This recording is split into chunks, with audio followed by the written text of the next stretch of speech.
ಹಂಗ ಸಗಣಿಗೆ ಸಂಸ್ಕಾರವನ್ನು ಕೊಟ್ಟರೆ ಸಗಣಿ ಏನಾಗ್ತತಿ? ನೊಸಲಿಗೆ ವಿಭೂತಿಯಾಗಿ ಬದಲಾಗ್ತದೆ. ಆವರಣಕ್ಕೆ ಸಂಸ್ಕಾರವನ್ನು ಕೊಟ್ರೆ ಆವರಣ ಏನಾಗ್ತದೆ ಅಂತಂದ್ರೆ ಮೂಗಲ್ಲಿ ಮೂಗುತಿಯಾಗಿ, ಕಿವಿಯಲ್ಲಿ ಕಿವಿಯೊಲೆಯಾಗಿ ನೀವೆಲ್ಲ ಮಾಂಗಲ್ಯವನ್ನು ಧರಿಸಿರಿ. ಇವತ್ತಿನ ದಿವಸ ವಿಶೇಷವಾಗಿ ಸಾಮೂಹಿಕ ವಿವಾಹದೊಳಗೆ ಎಲ್ಲರೂ ಮಾಂಗಲ್ಯ ಧಾರಣೆಯನ್ನು ಮಾಡಿರಿ. ಆದ್ರೆ ಅವ್ರು ಹೇಳ್ತಾರೆ ಎಷ್ಟು ಚಂದ ಅಂತಂದ್ರ ಕೊರಳಲ್ಲಿ ತಾಳಿ ಆಗ್ತದೆ, ಆಭರಣ ತಾಳಿಯಾಗಿ ಬದಲಾಗ್ತದೆ. ಹಂಗ ಮನುಷ್ಯನಿಗೆ ಸಂಸ್ಕಾರವನ್ನು ಕೊಟ್ಟರೆ ಮನುಷ್ಯ ಏನಾಗ್ತಾನ ಅಂತಂದ್ರೆ ಮನುಷ್ಯ ಮಹಾದೇವನಾಗ್ತಾನ. ಈ ಒಳಗ ನಮ್ಮ ಪೂಜ್ಯ ಶಿವಲಿಂಗೇಶ್ವರ ಮಹಾಸ್ವಾಮಿಗಳು ಏನ್ ಮಾಡಿದ್ರು ಅಂತಂದ್ರೆ ಇಲ್ಲಿ ಇರ್ತಕ್ಕಂಥ ಎಲ್ಲ ಭಕ್ತರಿಗೆ ಒಳ್ಳೆ ರೀತಿಯ ಸಂಸ್ಕಾರವನ್ನು ಕೊಡೋದ್ರ ಮುಖಾಂತರವಾಗಿ ಈ ಒಂದು ಕಾರ್ಯಕ್ರಮವನ್ನು ನಮ್ಮ ಪೂಜ್ಯ ಶಿವಲಿಂಗೇಶ್ವರ ಮಹಾಸ್ವಾಮಿಗಳು ಮೊದಲಿಗೆ ಊರೊಳಗೆ ಬಂದು ಈ ಕಲಿಮೇಶ್ವರ ಜಾತ್ರಾ ಮಹೋತ್ಸವವನ್ನು ಪ್ರಾರಂಭ ಮಾಡಿರ್ತಕ್ಕಂಥವ್ರು ನಮ್ಮ ಶಿವಲಿಂಗೇಶ್ವರ ಮಹಾಸ್ವಾಮಿಗಳು ಅನ್ನೋದನ್ನ ನಾವೆಲ್ಲರೂ ಕೂಡ ಮನನ ಮಾಡಿಕೊಳ್ಬೇಕು. ಹಂಗ ಪ್ರತಿ ವರ್ಷ ಆ ಒಂದು ಕಾರ್ಯಕ್ರಮ ಮಾಡ್ಕೊಂತ ನಮ್ಮ ಪೂಜ್ಯರು ಬಂದ್ರು. ನಿಜವಾಗಿಯೂ ಕೂಡ ಒಂದು ಕಡೆ ಹೇಳ್ತಾರ, 12ನೇ ಶತಮಾನದೊಳಗೆ ಮೋಳಿಗೆ ಮಾರಯ್ಯನವರು ಅಂತ ಹೇಳಿ ಒಬ್ಬರು ಶರಣರು ಬರ್ತಾರೆ.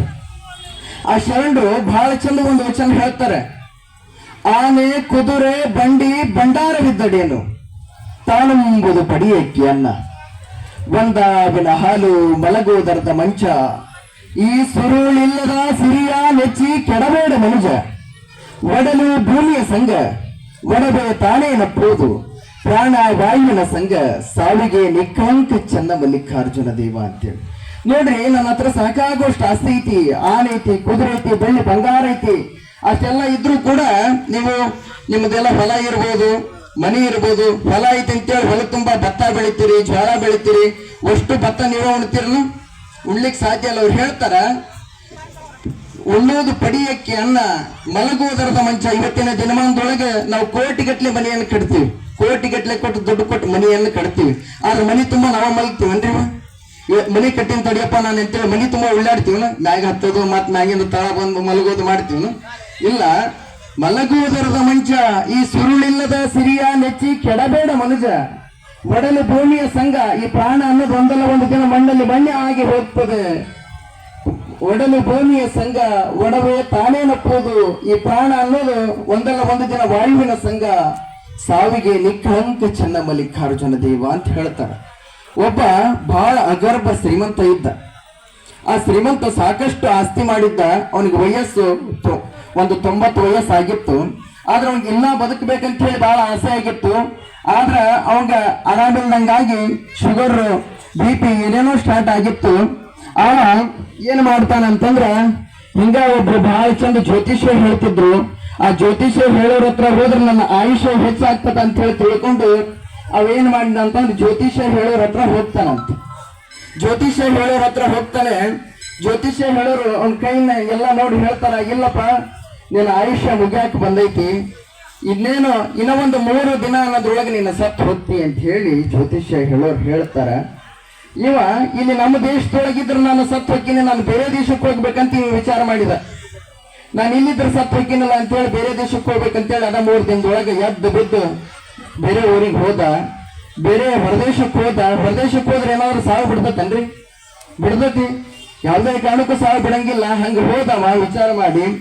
ಅಷ್ಟ್ರೊಳಗ ಇನ್ನು ಒಂದೇ ಒಂದು ತಾಸಿತ್ತು. ಗುರುಗಳು ಹೇಳಿದ್ರು, ಇಲ್ಲಪ್ಪ ನೀನು ಬದುಕಂಗಿಲ್ಲ ಅಂತ ಮೊದ್ಲ ಹೇಳಿದ್ರು. ಆಯ್ತಂತೇಳಿ ತಿಳ್ಕೊಂಡು ಅವ ಹೋದ. ಹೋಗಿ ಇನ್ನೇನು ಒಂದು 5 ನಿಮಿಷ ಟೈಮ್ ಇತ್ತು. ಆ ಮ್ಯಾಗೆ ನಿಂತ ಯಮ ಬಂದು ನೀ ಬೆನ್ನಿ ಬಡದಂತ, ಯಪ್ಪ ನಿನ್ನ ಆಯುಷ್ಯ ಮುಗಿದೈತಿ, ನೀನ್ ಎಲ್ಲಿ ಕುಂತ್ರು ಕೂಡ ಬಿಡಲ್ಲ ಅಂತ ಹೇಳಿ. ಅದಕ್ಕೆ ನಾವೆಲ್ಲ ತಿಳಿದುಕೊಳ್ಬೇಕು, ನಾವೇನು ಗಳಿಸಿದ್ರು ಕೂಡ ಶಾಶ್ವತವಾಗಿ ಉಳಿಯೋದಿಲ್ಲ. ಇರೋದ್ರೊಳಗಾಗಿ ಪುಣ್ಯದ ಕಾರ್ಯವನ್ನು ಮಾಡಬೇಕು. ಇರೋದ್ರೊಳಗೆ ಒಂದು 4 ಮಂದಿಗೆ ಹೌದಪ್ಪ ಇದ್ರು ಬಹಳ ಚಂದ ಇದ್ದ ಅಂತ ಹೇಳಿ ತಿಳ್ಕೊಂಡು ಅಂತ ನಮ್ಮ ಏನಾದ್ರು ಅಂತಂದ್ರೆ ಅವಾಗ ನಮ್ಮ ಬದುಕು ಸಾರ್ಥಕತೆ ಆಗ್ತೈತೆ ಅಂತೇಳಿ ನಾವೆಲ್ಲ ತಿಳ್ಕೊಳ್ಬೇಕು. ಇವತ್ತು ವಿಶೇಷವಾಗಿ ಸಾಮೂಹಿಕ ವಿವಾಹ ಬಹಳ ಚಂದ. ಒಂದು ಕಡೆ ವಚನಕಾರರು ಹೇಳ್ತಾರೆ, ಸತಿ ಪತಿಗಳೊಂದಾದ ಭಕ್ತಿ ಹಿತವಿಪ್ಪುವುದು ಶಿವಂಗಿ, ಸತಿ ಪತಿಗಳೊಂದಾಗದ ಭಕ್ತಿ ಅಮೃತದೋಳ್ ವಿಷ ಬೆರೆಸಿದಂತೆ ಕಾರಣ ರಾಮನಾಥ. ನೋಡ್ರಿ, ಈ ದಾಂಪತ್ಯ ಜೀವನ ಅನ್ನೋದು ಹೆಂಗ ಅಂತಂದ್ರ ಸತಿಪತಿಗಳು ಒಂದಾದ ಭಕ್ತಿ. ಈ ಗಂಡ ಮತ್ತು ಹೆಂಡತಿ ಅನ್ನೋರು ಈ ಸಂಸಾರದೊಳಗೆ ಕಾಲಿಡಬೇಕಾದ್ರೆ ಸತಿಪತಿಗಳು ಒಂದಾದ ಭಕ್ತಿ ಹಿತವಿಪ್ಪುವುದು ಶಿವಂಗಿ. ಆ ಶಿವನಿಗೂ ಕೂಡ ಮನಸ್ಸಿಗೆ ಮುಟ್ಟಬೇಕಂತ ಇವರು ದಾಂಪತ್ಯ ಜೀವನವನ್ನ ನೋಡಿ ಅವ್ರು ಹೇಳ್ತಾರ, ಸತಿಪತಿಗಳು ಒಂದಾಗದ ಭಕ್ತಿ ಅಮೃತದೋಳು ವಿಷ ಬೆರೆಸಿದಂತೆ ಕಾರಣ ರಾಮನಾಥ ಅಂತ ಹೇಳಿ ತಿಳ್ಕೊಂಡು ಇನ್ನೊಂದು ಕಡೆ 12ನೇ ಶತಮಾನದ ಪಾರ್ಲಿಮೆಂಟಿನ ಪ್ರಥಮ ಅಧ್ಯಕ್ಷರಾಗಿರ್ತಕ್ಕಂಥ ಅಲ್ಲಮಾ ಪ್ರಭುದೇವರು ಒಂದ್ ಕಡೆ ವಚನದೊಳಗೆ ಹೇಳ್ತಾರೆ, ಒಬ್ಬನ ದೃಷ್ಟಿ ಏಕದೃಷ್ಟಿಯಲ್ಲಿ ಕಾಂಬಂತೆ ದಾಂಪತ್ಯ ಏಕೋ ಭಾವದಲ್ಲಿ ನಿಂದಲು ಗುಹೇಶ್ವರನಿಗೆ ಅರ್ಪಿತವಾಯಿತು ಅಂತ ಹೇಳಿ ತಿಳ್ಕೊಂಡು. ಈ ದಾಂಪತ್ಯ ಜೀವನ ಅನ್ನೋದು ಹೆಂಗಂತಂದ್ರ ನಮ್ಮ ಎರಡು ಕಣ್ಣು ಅದಾವು, ಆ ಕಡೆ ಒಂದ್ ಕಣ್ಣು ಈ ಕಡೆ ಒಂದ್ ಕಣ್ಣು ನೋಡ್ತತನ್ರಿ, ಇಲ್ಲ ಎರಡು ಕಣ್ಣು ಒಂದ ದೃಷ್ಟಿ ನೋಡ್ತತಿಲ್ರಿ. ಹಂಗ ಅವ್ರು ಹೇಳ್ತಾರ ಏಕದೃಷ್ಟಿ ಉಭಯ ದೃಷ್ಟಿಯಲ್ಲಿ ಕಾಂಬ ಅಂತೆ.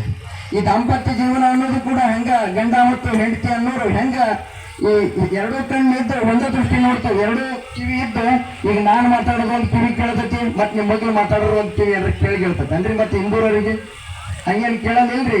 ಎರಡು ಕಾಲು ಅದಾವು, ಎರಡು ಕಾಲು ಒಂದು ಕಾಲು ಮುಂದಿಟ್ರೆ ಇನ್ನೊಂದು ಕಾಲು ಮುಂದೆ ಹೋಗ್ತತಿಲ್ಲ. ಹಂಗೆ ಈ ದಾಂಪತ್ಯ ಜೀವನ ಅನ್ನೋದು ಕೂಡ ಹಂಗ ಗಂಡ ಮತ್ತು ಹೆಂಡತಿ ಅನ್ನೋರ ಜೀವನ ಸುಖವಾಗಿ ಸಾಕ್ತು ಅಂತಂದ್ರೆ ಈ ಸಂಸಾರ ಜೀವನ ಸುಂದರವಾಗಿ ಸಾಕ್ತದೆ ಅಂತ ಹೇಳಿ ನಾವೆಲ್ಲ ತಿಳಿದುಕೊಳ್ಬೇಕು. ನಿಜವಾಗಿಯೂ ಕೂಡ ಈ ಒಂದು ಕಾರ್ಯಕ್ರಮ ಬಹಳ ಸುಂದರವಾಗಿ ನಡೆದಿದೆ. ವರ್ಷದಿಂದ ವರ್ಷಕ್ಕೆ ನಾವೆಲ್ಲಾ ಕಡೆ ಹೋಗಿರ್ತೀವಿ, ಎಲ್ಲಾ ಕಡೆ ಯುವಕರನ್ನು ನೋಡ್ತೀವಿ. ಈಗಿನ ದಿನಮಾನದೊಳಗ ಯುವಕರು ಹೆಂಗಾಗ್ಯಾರಪ್ಪ ಅಂತಂದ್ರೆ ಚಟ ಮಾಡಿ ಚಟ್ಟಕ್ಕ ಏರುವಂತ ಯುವಕರದಾರ. ಆದ್ರೆ ನಮ್ಮ ಇಂದೂರು ಗ್ರಾಮದೊಳಗೆ ಎಂತ ಯುವಕರು ಅದಾರ ಅಂತಂದ್ರೆ ಭಕ್ತಿಯಿಂದ ಸೇವೆ ಮಾಡುವಂತ ಯುವಕರು ಎಲ್ಲದಾರ ಅಂತಂದ್ರೆ ನಮ್ಮ ಇಂದೂರು ಗ್ರಾಮದೊಳಗೆ ಅದಾರ ಅಂತ ಹೇಳಿ ನಾವೆಲ್ಲ ತಿಳಿದುಕೊಳ್ಬೇಕು. ಯಾಕಂತಂದ್ರೆ ಈಗ ಯುವಕರು ನೋಡ್ಬೇಕು ನೀವು, ಹರಕ್ ಪ್ಯಾಂಟು ಹರಕ್ ಅಂಗಿ, ಅವ್ರ ಆಕಾರ ನೋಡಂಗಿಲ್ಲವ, ಅದೇನೋ ಹಬ್ಬಲಿ ಕಟಿಂಗ್ ಅಂತ, ಆಮೇಲೆ ಮುನೇಟ್ ಕಟಿಂಗ್ ಅಂತ ಒಂದೊಂದು ವಿಶೇಷ ಕಟಿಂಗ್ ಮಾಡ್ಕೊಂಡು ಬೇಕಂತ ತಿರುಗಾಡ್ತಿರ್ತಾವು. ಒಂದು ಬೈಕ್ ಅಂತ ಅದಂತ ಅಂತೇಳಿ ಬೇಕಂತ ತಿರುಗಾಡ್ತಾವ. ಆದ್ರೆ ನಮ್ಮ ಇಂದೂರು ಗ್ರಾಮದ ಯುವಕರು ಹಂಗಲ್ಲ. ನಿಜವಾಗಿಯೂ ಕೂಡ ಎಷ್ಟು ಚಂದ ನಿಂತಾರ ನೋಡ್ರಿ ನಮ್ಮ ಯುವಕರು ಅಷ್ಟರು. ಅವ್ರ ಒಟ್ಟರು ಕೊಡ್ಕೊಂಡು ಪ್ರತಿ ವರ್ಷ ಹಿಂಗ ಕಲಮೇಶ್ವರ ಜಾತ್ರಾ ಮಹೋತ್ಸವ ಚಂದ ಆಗ್ಲಿ ಅಂತ ಹೇಳಿ ತಿಳ್ಕೊಂಡು ಅವರ ಅಥವಾ ನಮ್ಮ ಹಿರಿಯರು ಎಷ್ಟು ನಮ್ಮ ಇಂದೂರು ಗ್ರಾಮದ ಹಿರಿಯರು ಇಲ್ಲೆಲ್ಲ ನಮ್ಮ ಕಮಿಟಿ ವರ್ಗದವರು ಕುಂತಾರ. ಅವರು ವರ್ಷದಿಂದ ವರ್ಷ ಈ ಒಂದು ಕಾರ್ಯಕ್ರಮ ವಿಜೃಂಭಣೆಯಿಂದ ಮಾಡ್ಕೊಂತ ಬರಕತ್ತಾರ. ನಿಜವಾಗಿಯೂ ಕೂಡ ಈಗಿನ ದಿನಮಾನ ಬಹಳ ಕೆಟ್ಟಿದೆ. ಮಕ್ಕಳಿಗೆ ಒಳ್ಳೆ ರೀತಿ ಸಂಸ್ಕಾರವನ್ನು ಕೊಡ್ರಿ. ಯಾಕಂತಂದ್ರೆ ಈಗಿನ ಮಕ್ಕಳಿಗೆ ಗುರು ಅಂದ್ರೆ ಗೊತ್ತಿಲ್ಲ.